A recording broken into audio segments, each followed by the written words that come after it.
I am AI Avatar of CA Ratan Mundra. India's defense and industrial policy is sending a clear signal. Drones are no longer a niche technology. They are becoming a strategic manufacturing priority. The policy direction is backed by liberalized drone rules, a digital sky approval framework, a drone certification scheme, restricted import of finished drones, and a government vision of making India a global drone hub by 2030. At the same time, businesses now face a practical location decision. Should a drone manufacturing facility be set up in the domestic tariff area or in a special economic zone?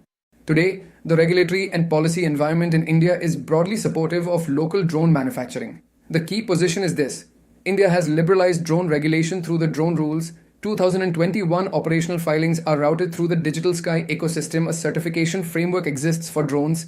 An import policy has favored domestic manufacturing by restricting import of foreign drones while freeing up drone component imports. This has made local assembly, value addition, testing, and component ecosystem development more commercially relevant than before. A DTA unit is the simpler route if your business model is India market first, mixed use, or still evolving. It is generally better suited where domestic sales to private customers, government agencies, or defense buyers inside India will be substantial from the beginning. In DTA, the business operates under the normal GST and customs framework. Imported inputs and components are subject to the ordinary import regime, but the unit has flexibility to sell freely in India without the DTA clearance complications that apply to SEZ units. This usually makes DTA operationally more practical for businesses targeting domestic procurement, pilot projects, maintenance contracts, and mixed customer segments. DTA advantages include better speed to market in India, simpler commercial positioning, and more flexibility for R&D and domestic sales. However, DTA does not benefit from SEZ-style tax incentives for imports, and working capital impact can be higher due to imported components.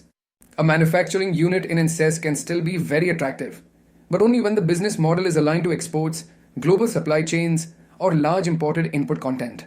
Under the SEZ Act, units are eligible for exemptions, drawbacks, and concessions on goods and services procured for authorized operations. Under GST law, supplies to an SEZ unit for authorized operations are treated as zero-rated supplies. This can materially improve tax efficiency and working capital where the unit imports components or procures substantial domestic inputs for export-oriented production. SEZ advantages include customs efficiencies, tax benefits for export-oriented manufacturing, and stronger fit for high-value global supply chain integration. However, SEZ units have tight compliance requirements and face additional duties when selling to the domestic market, making them less efficient for large domestic sales. For many drone businesses in India, DTA is commercially safer at the first stage, while SEZ becomes powerful at scale when the company is export-centric and component import-intensive. If the business is dual-use and India demand-led, DTA often wins on commercial flexibility. If it is export-oriented, SEZ can win on duty efficiency and supply chain economics. For drone manufacturers, DTA allows for faster domestic monetization, while SEZ improves procurement efficiency for export manufacturing. For investors, the value lies not only in incentives but in business model fit. For the defense procurement ecosystem, local manufacturing becomes stronger as import policies restrict finished foreign drones but allow for components, boosting assembly and localization efforts.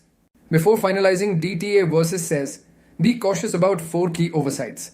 Do not assume that all drones are treated the same, particularly for civil, dual-use, and defense drones. Check SEZ income tax holiday eligibility, validate the status of PLI, licensing, and authorized operations, and ensure that your customer mix aligns with the selected model.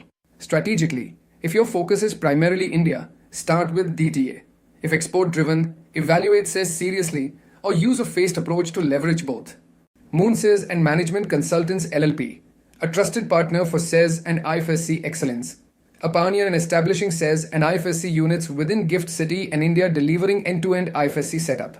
Operational support and handling complaints, risk management renowned for deep expertise in regulatory approvals, capital markets, fund management, insurance, finance company, foreign university BATF, and ancillary regulations and fintech, expertise in customs clearance for aircraft and ship procurement, leasing, GST, DSPF, IFSCA comprehensive support covering registration, reporting, and regulatory transitions, ensuring ring fencing, transparency, and global compliance standards. Join our network, scan the QR codes below to stay connected with us.